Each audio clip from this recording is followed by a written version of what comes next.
right. Hello, everyone.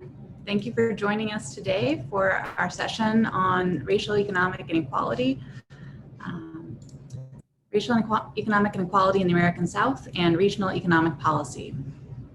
I'm Kathryn Zickuhr. I'm a labor market policy analyst at the Washington Center for Equitable Growth, and we have a great group of papers here today.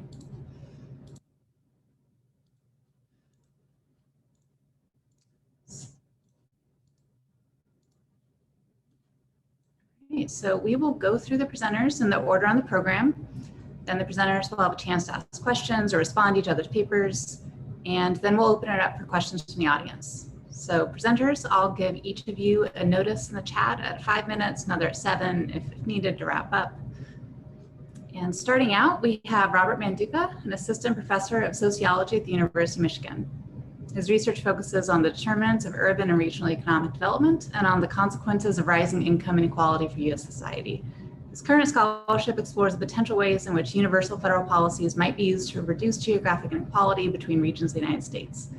He received his PhD in sociology and social policy from Harvard University and his master's in city planning from the Massachusetts Institute of Technology. So, all right, Robert, take us away. Wonderful. Okay, so I'm going to share my screen or share part of it, and let me know if are people able to see the slides? Yep. Yay, wonderful, awesome, thanks. So yeah, thank you, Kathryn, and thank you everyone for having me and for coming. I'm really excited for this session. So I'm going to be talking about a project on looking at the intersection of racial and regional economic inequality. I should note, I think this is a little bit earlier stage than some of the other papers, so I'm definitely excited to get people's feedback and yeah, your thoughts on how to proceed.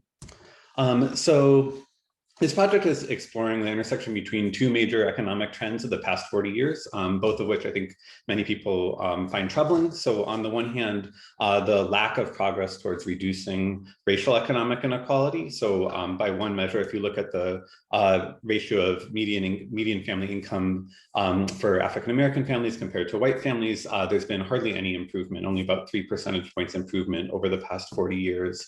And even going back further than that, sort of a lack of progress towards equality.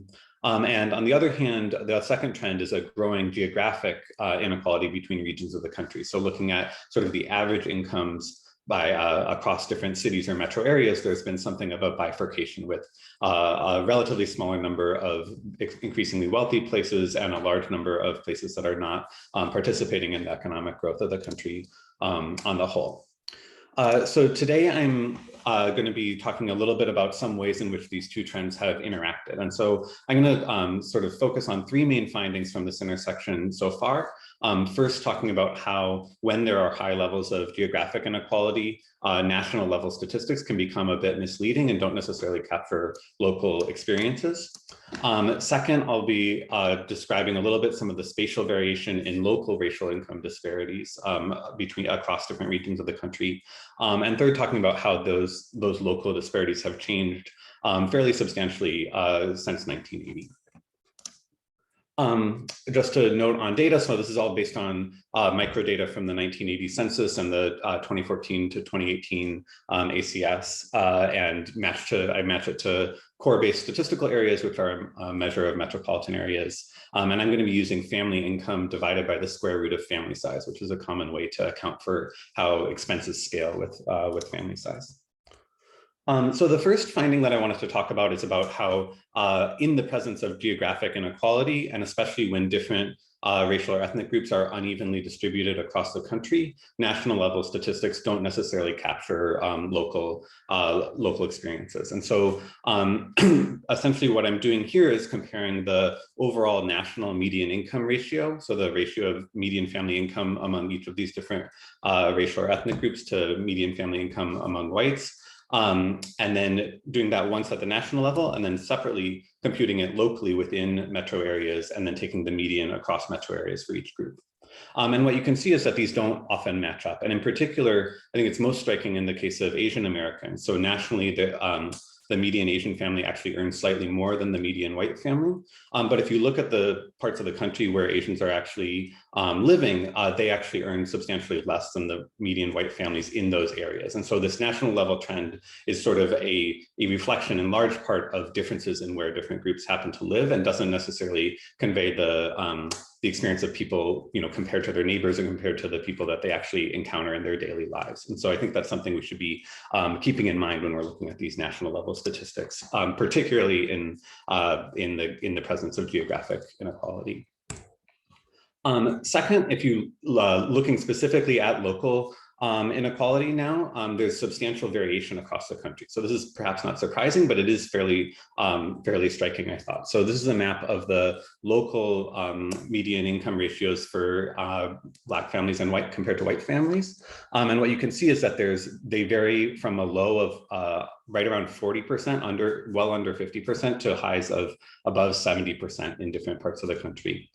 So here you can see that the highest ratios indicating the lowest inequality are found in parts of the West and parts of Appalachia and some of the Northeast, while the lowest ratios are concentrated in especially the upper Midwest, Louisiana, and then parts of the West. So this is looking at the entire country, but if we limit it to just places which have a substantial African American population, there's still actually quite a bit of variation. So in places like Milwaukee and Minneapolis, the ratio is right around 40%, and it gets up to a high of around, I think it's around 70% in Riverside, California, and it's also relatively high across much of the South compared to much of the Midwest. Looking at other groups, this is the map showing inequality between Latinos and whites. And you can see here, there's a similar amount of variation, but the patterns are somewhat different. So in particular, many places in the South that have relatively lower levels of Black-white inequality have high levels of Latino-white inequality. Also, the East Coast has particularly high levels, while parts of the rural parts of the West especially have lower levels here. Oh, I think I'm already over time, is that right? Yeah, okay. All right. The other thing I wanted to just highlight was the changes over time. So this is looking at changes for inequality between African Americans and whites, and you can see that there's been a decline, growing inequality across much of the Midwest, and a reduction across much of the South. All right, thank you so much. Great, thank you. And we'll also have more time to get through questions at the end. So next we have Chris Becker, a PhD student in economics at Stanford University. His research specialization is in economic history and political economy with a focus on the US South, and his PhD dissertation uses natural language processing tools to understand the connections between economic and racial politics of American history. It's a BA in economics and BS in mathematics from Marquette University. So Chris, whenever you're ready. Hi everyone, thanks for having me. I'm really excited to present at this panel. So today I want to talk about my work on the historical origins of the economic ideology of the Republican Party. And the way I go about studying ideology is through the language that politicians use. So I ask, when Republicans talk about economic issues, what words do they use in that context? And what I show is that much of the language that the Republican Party uses today when talking about economic issues is actually the same as the language that was used by segregationists to defend Jim Crow racial segregation during the mid-1900s.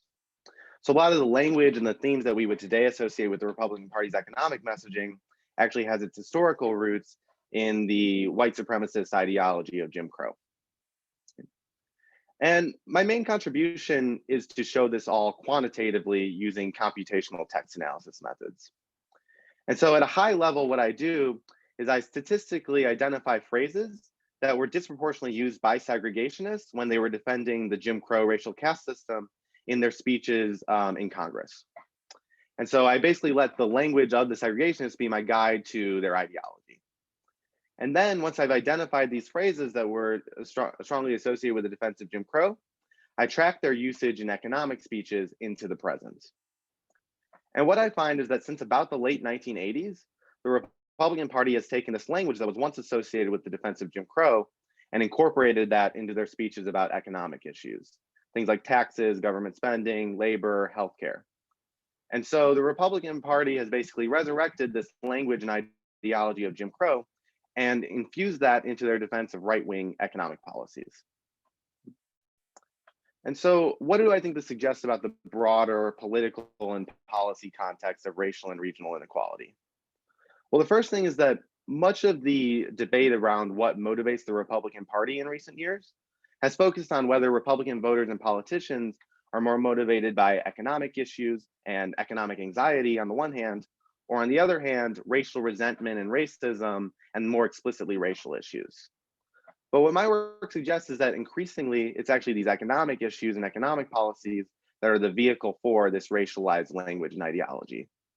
So it's difficult to disentangle the economic politics from the racial politics because the Republican Party has infused this racialized rhetoric and language into the economic policy discourse. And on the policy side, I think it's important to recognize that economic policies like tax policy or labor policy have important implications for racial inequality too. And if we really care about building an inclusive economy that works for everyone, we need to center the analysis of racial inequality into our economic policy analysis and recognize the ways in which structural racism is embedded into economic policy. The second thing that really stands out in the work that I do is also the qualitative content of this language. And so much of what I find is that the main theme that connects the language of segregationists in the past to modern day Republicans talking about economic issues is an emphasis on states' rights and a preference for local and state control over policy rather than a centralized federal government. And so the rationale here for the segregationists was very simple. The federal government was really the main threat to the status quo race relations in the South during the Jim Crow era. And so if these Southern politicians could keep power in the hands of the local and state governments that were dominated by segregationists, they could ensure the maintenance of Jim Crow. And I think a very similar dynamic plays out today with the Republican Party and economic policy.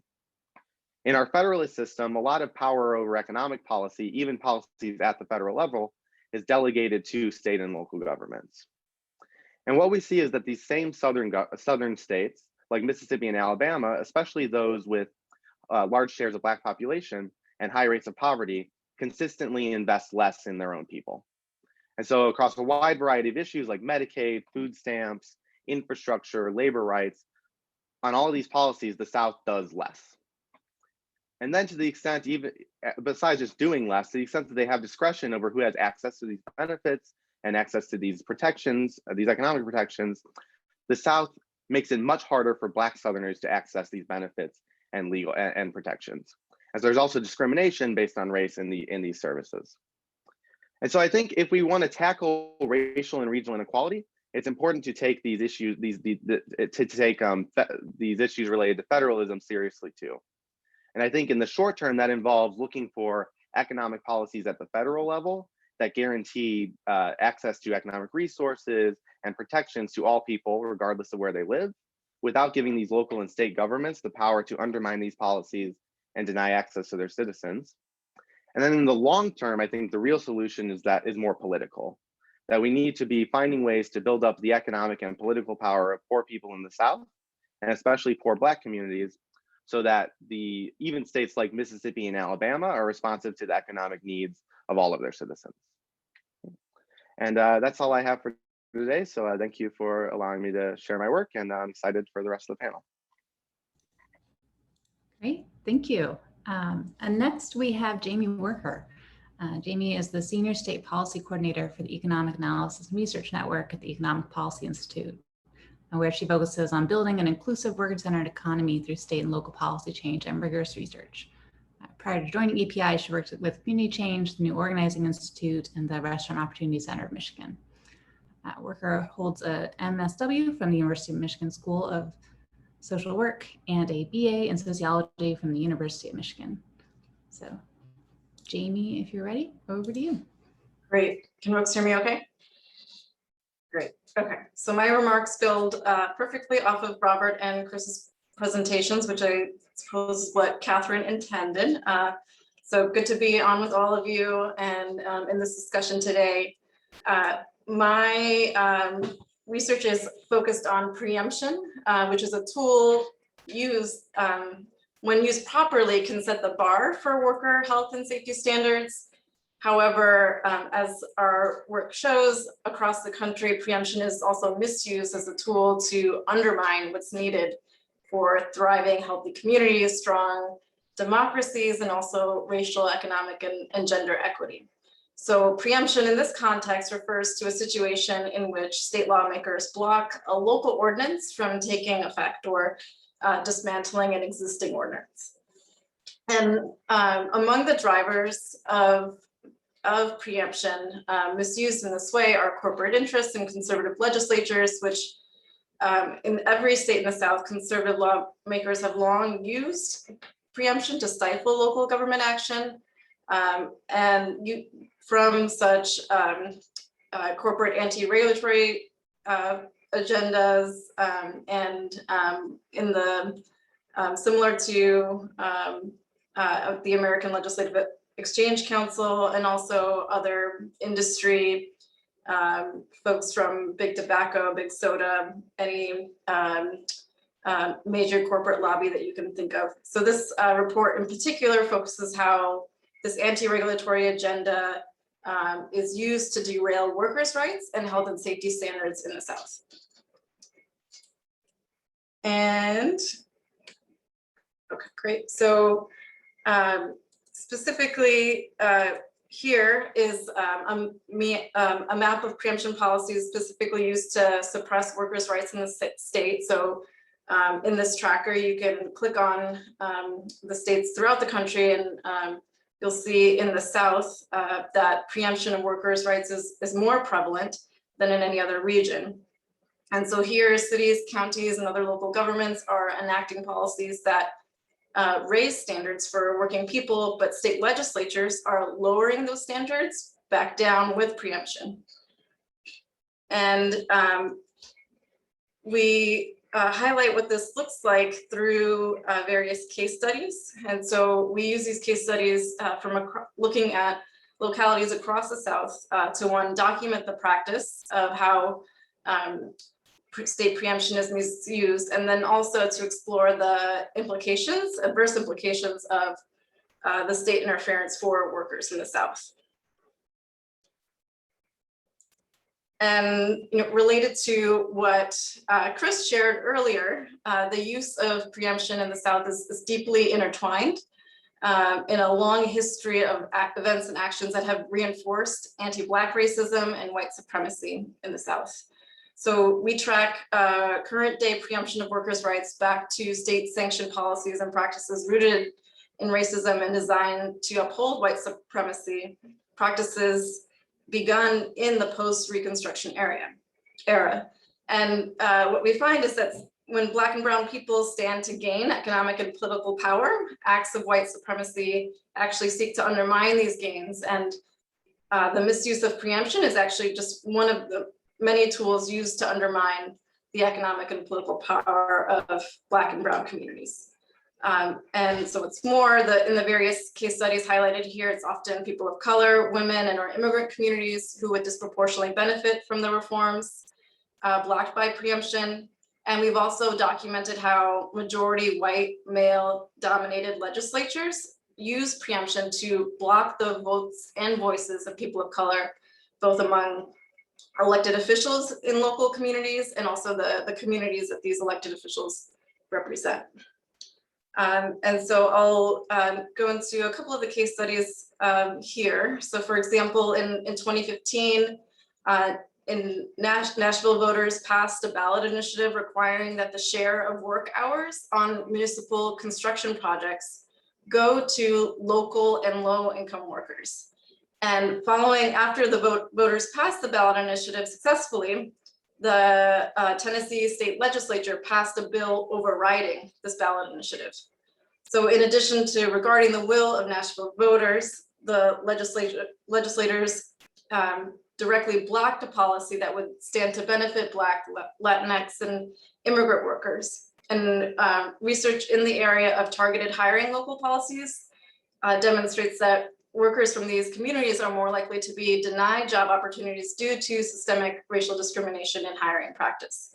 And also the failure of state legislatures to support this policy also deprives communities of transparency regarding hiring in the construction industry for publicly funded projects in their communities. And I'll close by, so we go through various case studies in this report.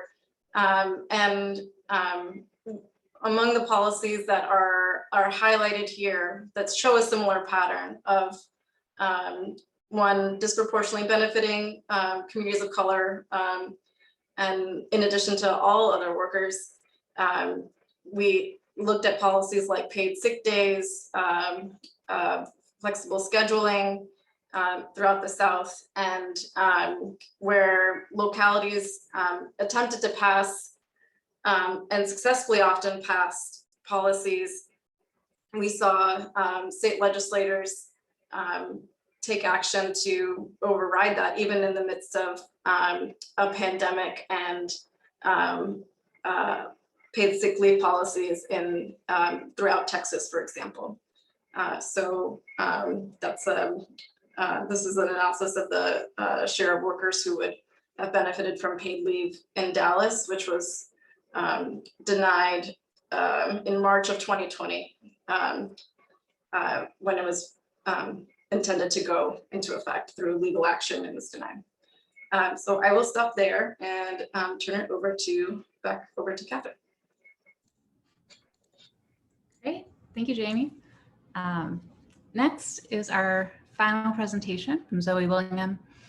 Zoe is a researcher on the economic policy team at the Center for American Progress. At CAP, they focus on place-based economic development with an emphasis on economic justice in rural and agricultural communities. They also served on the board of CAP's employee union.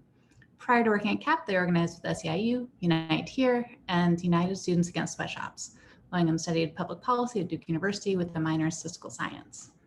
So, Zoe, whenever you're ready.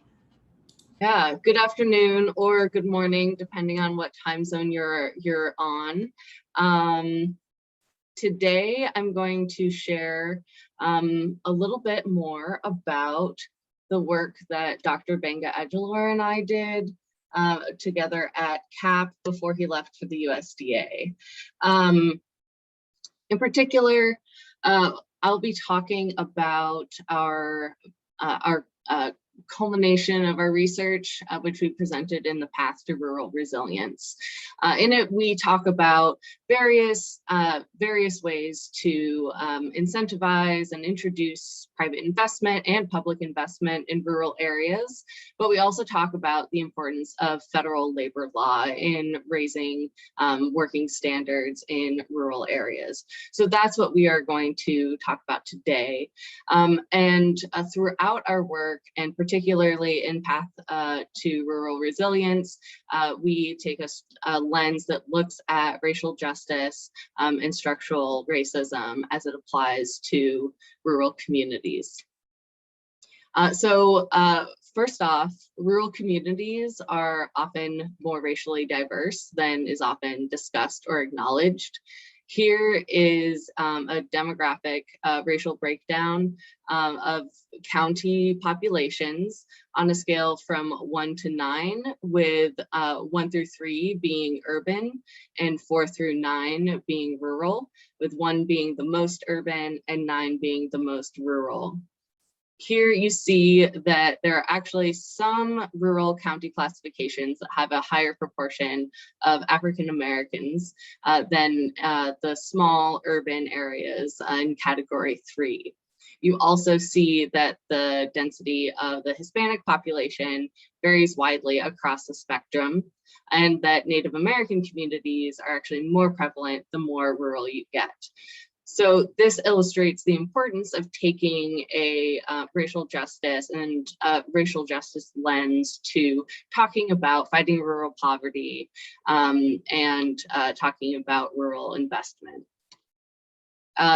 Particularly because you can see pretty disparate economic impacts and outcomes among communities of color in rural areas.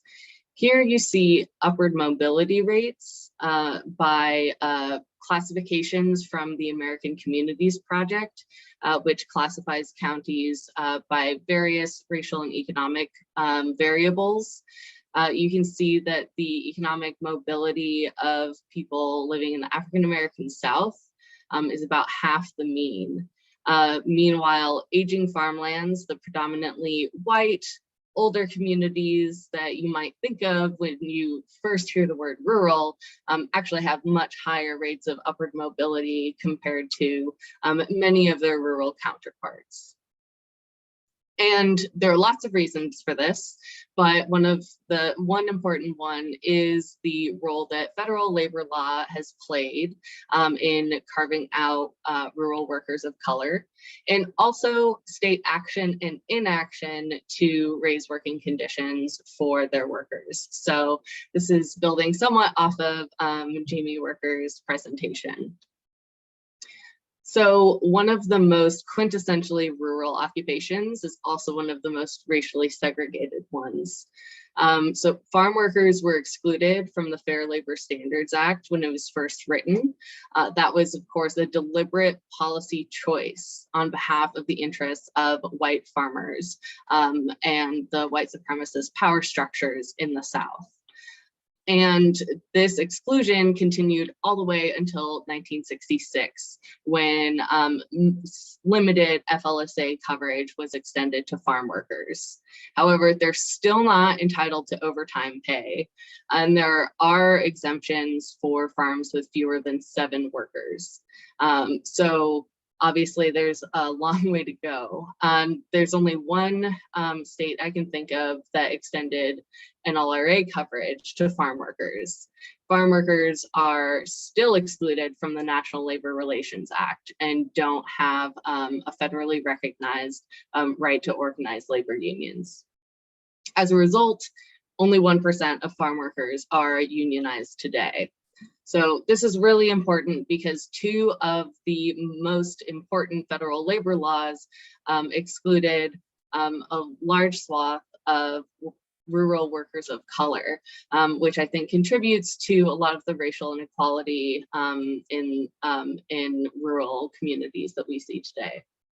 Also, you see the case of state inaction in the modern day that greatly impacts rural workers. So the federal minimum wage has lost 17% of its purchasing power since it was last increased. And in response, many states have raised their own state minimum wage to raise the floor for their workers. Most of the states that haven't, or actually have no minimum wages on the books at all, are in the Deep South and the Mountain West and Plains. As a result, 56% of rural Americans live in states with a minimum wage at or below the federal of $7.25. And that's compared to, I believe, like around 45% of Americans living in urban areas.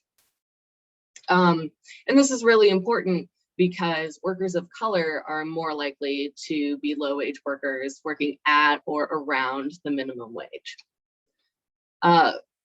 So in terms of state actions to erode workers' rights, you see the prevalence of right-to-work states, which are exceedingly common in the South again, and the rural West and prairie states.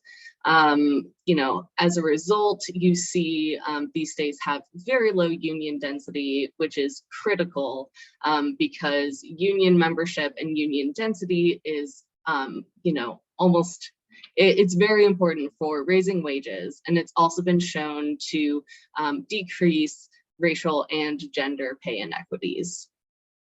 So the main takeaway here is that workers of color in rural areas will greatly benefit from robust federal labor laws. And while we typically talk about the $15 minimum wage and the PRO Act in terms of what it'll do for urban workers, and we look at it from that frame, rural Americans actually stand to benefit enormously, disproportionately, in fact. So that's why in the Path to Rural Resilience, we emphasize the importance of raising the federal minimum to $15 an hour and passing the PRO Act, which would abolish right-to-work laws, among other things. So finally, this is something that I want to talk about more because when we talk about rural poverty, we often discuss it in terms of private and public investment and, you know, certain services. But that alone is not enough to fight poverty in rural areas. We have to supplement those efforts by promoting strong federal labor protections. Great, and that is actually a perfect transition, I think, to our next section, where we now have a space for responses from our presenters to each other's presentations. So yeah, I think that was a perfect transition. So yeah, oh, and Zoe, if you could just end screen sharing real quick.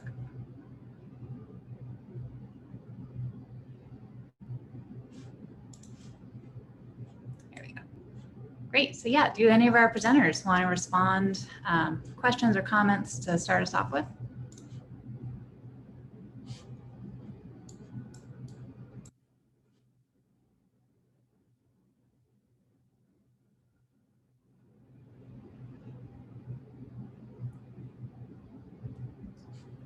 I guess I can ask one. I had a question for Zoe. I found this really interesting, and I'm definitely sympathetic to a lot of the approaches that you are taking. I was curious if you could talk a little bit. I know that as you described the history of the sort of lack of federal protection in rural areas was very directly tied to sort of white supremacy, and that I'm curious if is it the case that there are protections that disproportionately target like white rural residents, or is everybody being left out?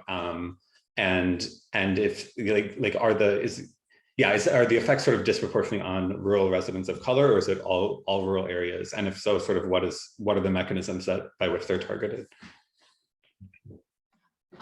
So I'm not sure how to answer that question directly. It would be interesting to do some follow-up work on the racial breakdown within those right-to-work states. And I believe the EARN project has, I think Jaimie might be able to answer this question better than me, actually. But right-to-work laws also have a very direct relationship to white supremacy. And the very first right-to-work laws were in fact introduced as a response to the gaining power of the civil rights movement. So I would say most of it is, most of the sort of labor law carve-outs and the erosion of federal labor protections in rural areas, I think it does more to, you know, sort of target and you know, hold workers of color down and you know, suppressing their working conditions. But it does, of course, also impact white rural workers as well. But I think the intent is mainly to depress the working conditions of people of color. Yeah, so I thought, Zoe, your response was excellent. I would only add just a couple of things. One, we know that the majority of public sector workers are women and people of color. They're disproportionately represented among public sector workers. And also that there's a wage effect for other workers in the region where unions are present too. So those are just a couple of notes that I would mention. And I have a question for Chris. I would love to hear more about just your thoughts on what the conclusions that you draw around the Republican Party. What does it mean for the Democratic Party or other parties to the left, and in terms of both, you know, directly taking on such narratives and effectively? That's one question I have. Yeah, I think it's a lot easier to point out the problem than it is to point out the solution, for sure. You know, I think I think the first step is probably just being very honest and transparent about what's going on. I think that, you know, part of the reason that this language kind of works is that it's often like dog whistle type language. You know, something like states' rights is not explicitly racist at all. But, you know, if you know the history, if you know kind of what that's signaling, I think it's pretty clear that it is. And, you know, I can show quantitatively that it was stuff like that was very related to the defense of Jim Crow. But, you know, one of the reasons it works is it offers this deniability that it was ever about race at all. And so I think the first step is just being honest about what's going on and talking about the ways in which the Republican Party is, you know, directly making these appeals to racism in their economic policy. And then I think, you know, the next step is to, as economists or as, you know, policy analysts, I think we really have to be incorporating these disparate impacts on race across, you know, economic policies into our analysis. Too often we don't even break down our data or our samples by race. We don't think about the ways in which, you know, different places will be impacted based and who lives in those places. So I think, you know, if we want to have good policy solutions, we have to be thinking about racial inequality in the first place, and that's kind of the biggest thing. But politically, how to overcome it, I think, you know, it's hard. I actually think that, you know, this stuff about building up labor rights and labor power, that's kind of one potential source of providing, you know, you know, a counter, you know, countering the Republican dominance in these states. But I think it's pretty hard to know exactly what to do. It's an uphill battle for sure. One of the challenges that I've run across in my rural research, Chris mentioned breaking down and disaggregating by race. With rural populations and rural data, that becomes really difficult, and you have so few observations in some of these buckets. I was actually wondering if Robert could tell us a little bit more about how he approaches that problem, how he's counteracted, if he has a secret treasure trove that he should share with us, something like that. Yeah, no, it's a question that I've been or a problem that I've been struggling a lot with as well. I mean, the data that I was showing today was based on from IPM, so it's in Pumas, which are, you know, geographic areas that have populations, I think, of at least around 100,000. And so I've been, like, for instance, I basically ended up, I used the CBSA classifications and essentially just group all non-core or places that aren't in a metropolitan statistical area or a micropolitan statistical area in a state. I had to group those together. I know that, I guess I maybe would be curious. I'm not sure if anyone has looked at the quarterly workforce indicators data, but they might have better geographic resolution. I know that they're based on a different data set that's closer to a census than to a sample. And so, but I don't know if they suppress observations in small counties with small populations, but they do break down by demographic groups and industries and geography. Yeah. Okay.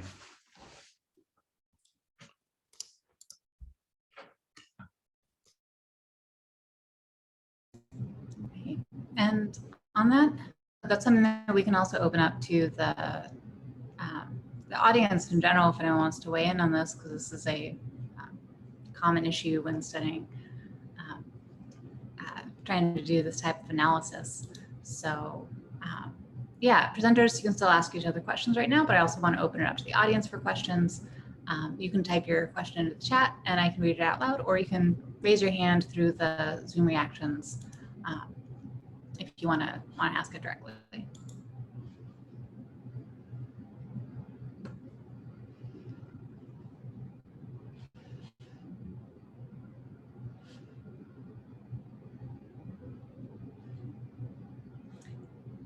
And just while everyone's getting their thoughts together, I want to jump in. I think it was at the very end of Zoe's presentation where they mentioned the importance of federal policies for addressing regional inequalities. And Robert, I know this is something you have also written on. So I'd love for you to talk a little bit more about your research in that. Sure. Yeah, I think that the approach that Zoe was describing is exactly the kind of thing that I get really excited about, as I was saying, but just like a lot of, especially from the geographic angle, though also when we're looking at racial inequality, we sometimes think that you have to design policies sort of that are targeted based on geography, or specifically targeted to a particular demographic or group or something in order to reduce inequality. But, as I think they showed very nicely, and as we see in other areas as well, a lot of times you can have a much sort of quantitatively, at least as large or even larger quantitative effect on overall levels of inequality by just between groups or between regions, by just sort of compressing the overall distribution. And I think, I'm not involved that close to the political sphere, but I think there are potentially a lot of, it is oftentimes a lot easier to sort of defend these kinds of more universal policies that, are sort of simpler to design and to implement often, and also easier to sort of describe and defend the reasoning behind. So I think that that's a very fruitful way forward, for all these different types of inequality that we're thinking about. I would add to that too and say that, looking at the historical, record and what the Republican strategy was for, undermining racial equality, especially, since the civil rights era, a lot of it has been attacking programs in general. So attacking just the welfare state in general, or attacking labor rights in general. And, we have on record the Republicans saying stuff about how these were intended to be racially, have racially disparate impacts, especially target, Black Americans, but they attack all the programs as a whole.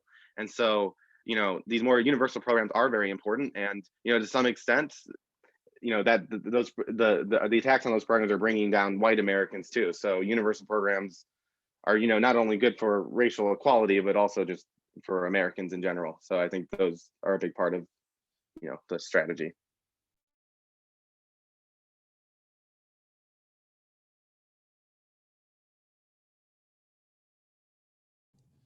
Oh, and Naomi Williams has a question. Naomi, go ahead. Thank you. I just want to say thanks to all of the presenters for their papers today. I really appreciated it. I wanted to follow up on what Chris was saying and kind of think what I was hearing, listening to all of your presentations together, right? First, look at the voter suppression laws that are running across the country right now. It's very clearly a race-based attack, but the implications are much broader than just impacting non-white voters, right? And so how do we deal with that? And that is the question. I think it's really important, and what comes out in all of your papers is the fact that we can't have colorblind solutions, right? We have to have race-conscious solutions and anti-racist policy agendas in order to affect change. Right. So if we're not going to protect voters' rights, there's no way that we're going to overcome what happens when states counteract local level laws. You see that in Jackson, right? Jackson, Mississippi is a great example. And Jaimie had a ton of other examples, which is really shocking when you see them all listed out like that on that chart, Jaimie. It's really important that we find ways that we can mobilize workers more broadly. And the historical context is the key, right? And I don't have a question here, it's just a comment, sorry. I'll just say that up front, but I think that finding ways to mobilize working people to participate in the political process is really key to countering some of these initiatives that are happening by state policymakers. And you see it in the South, but I think it also came out in the other papers that this isn't just a Southern-based problem. It's a Southern strategy that has been used since, right, the 19th century to maintain control by a small group of people. And so, ultimately, bottom line is, we need to stop with the colorblind initiatives and stop talking about it in ways that, seems inclusive, but really excludes, right? So even in common conversations, when people talk about the working class or people talk about workers, they don't mean all workers. And it's up to us as scholars to shift that narrative.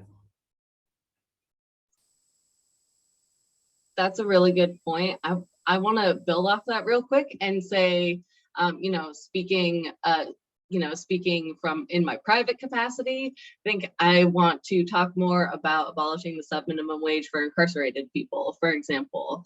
I want that conversation to take off soon, because I think of it as part of that crucial work.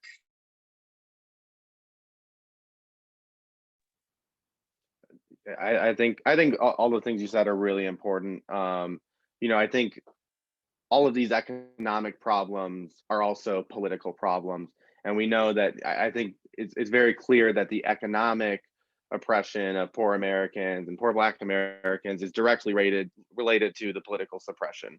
And so the suppression of voting is one of the main reasons that these politicians are not responsive to the needs of their constituents. The other thing I think that is absolutely true is that, like you said, the Southern strategy was based on, what was really about nationalizing what was once the rhetoric and ideology of the South. So it's really Republicans in the South and in the North that were engaging in this racialized language and racialized policy. And so a lot of these policies impact the South disproportionately, but it's also an entire national problem with a national political commitment to, white supremacy.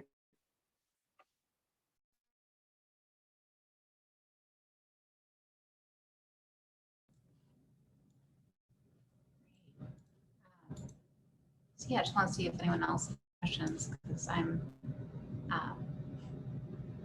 actually wanted to ask Jaimie, if you, not to put you on the spot, but one of the examples in your report was about wage theft, preemption of wage theft protections in Florida, or an attempt to preempt wage theft protections in Florida. And I was wondering if you could talk more about that, because I also think I learned recently that I did not know this, that Florida did not really have a state Department of Labor for many years, and but Florida voters also recently voted to raise the minimum wage, for instance. And yeah, this gets into some really interesting questions about minimum wage and enforcement and things like that.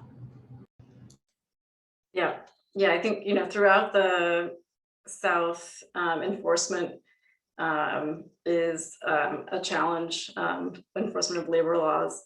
And the Miami-Dade wage theft ordinance was a real victory in that, and they were able to recover hundreds of thousands of dollars of wages for workers. And in that case, the legislature attempted, but unsuccessfully, attempted to preempt the wage theft ordinance. And there are similar bills that are moving in different parts of the South as well. And we worked with folks at the Florida Policy Institute on this this piece as well. So thanks for that. In case folks don't know, EARN, or the Economic Analysis and Research Network, is part of a network of state and local research organizations, including Florida Policy Institute. So that there's that Florida example is a good example of where progress can be made, and how neighboring states can take heart on definitely positive changes that can be implemented, but also where there are in an attempt to get ahead of those kinds of local policies, state legislatures are attempting to preempt enforcement.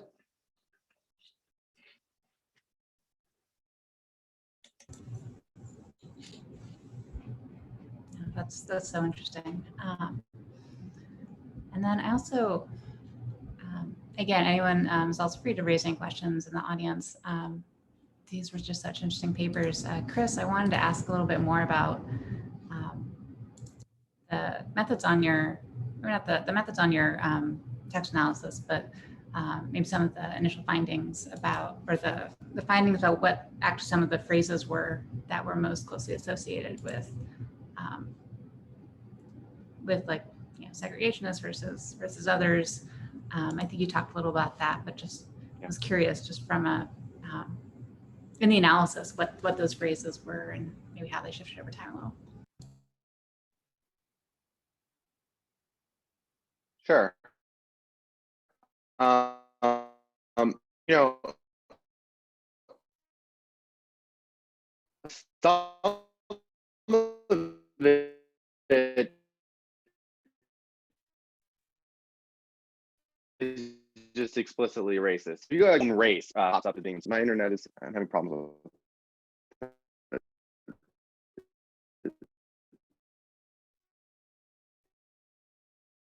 it.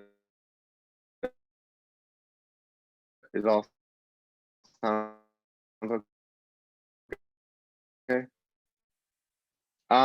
Stuff like that, little stuff about things like that are more about the states' rights argument. And so it's really more this second category of language that the Republicans are using today. They kind of dropped the more explicit racism, and you're using these more dog whistles, states' rights, unconstitutionality, talking about private property is another one that actually pops out. So they're really talking about the private property of business owners to do what they want with their business, like discriminating, segregating their workforce. And you see that same language popping up today about protecting private property. So it's really this more abstract philosophical language that's diffused that, you know, I can say is definitely was strongly associated with segregation, but, and has those historical ties, has that dog whistle effect, but gives Republicans this ability to say, well, we're not talking about race, we're just talking about private property or states' rights. And so that's kind of the main stuff that it is. Yeah, and you broke up a little bit. I think we caught up at the end. And for those, I'm also just curious, is your analysis able to say if any phrases, do they start out being widely used and are neutral and then shift, does one side sort of shift them, or do phrases sort of move from one group to another, like over time? Yep. You know, in the 40s, 50s, and 60s, this language was not associated with the Republican Party, for example. If anything, it was slightly associated with the Democratic Party because all the Southerners were Democrats.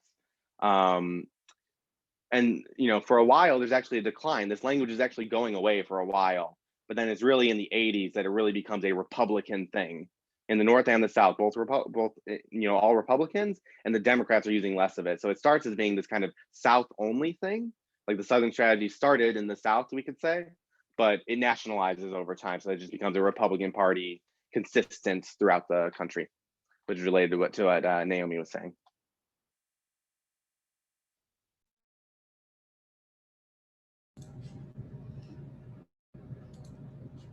Great. And then, yeah, I was also, sorry. Yeah, I was also curious if, sorry, just reading this comment from Naomi, the Southern Democrats, which the Republican Party brought the language with them. Yes. And Robert, I actually wanted to check in on your analysis with the looking at regional racial inequality by region. Actually, were there any findings there that surprised you? Just because this is something I need to look at from different angles. Yeah, I mean, I guess I'm not sure if I should have been, but I was surprised by this sort of change that there seems to have been over the past, 40 years or so, particularly looking at Black-white local inequality, where a lot of the cities that had, I mean, I haven't done a sort of thorough analysis of exactly what's driving it, but it seems like a lot of cities that had formerly been sort of unionized industrial cities in the North have seen a really big increase in levels of racial inequality. And I guess I was maybe also somewhat surprised by the sort of relative improvement across much of the South, not all of it, but many cities in the South have seen a lessening of inequality along those lines. So I think, I don't know that that's necessarily totally surprising to people. And we've seen a lot of, I haven't done a very thorough analysis of the role that migration between different parts of the country is playing in all of this, but it was, I guess, sort of striking to me how clearly regional those patterns were.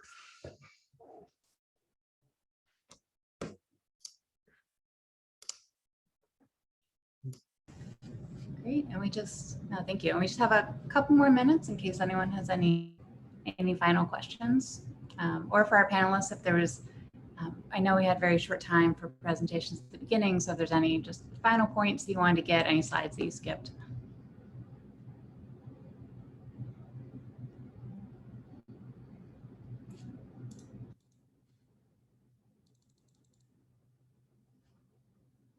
Great, well, thank you everyone. Thank you so much for joining us. Thank you to all of our panelists. Thank you to our audience.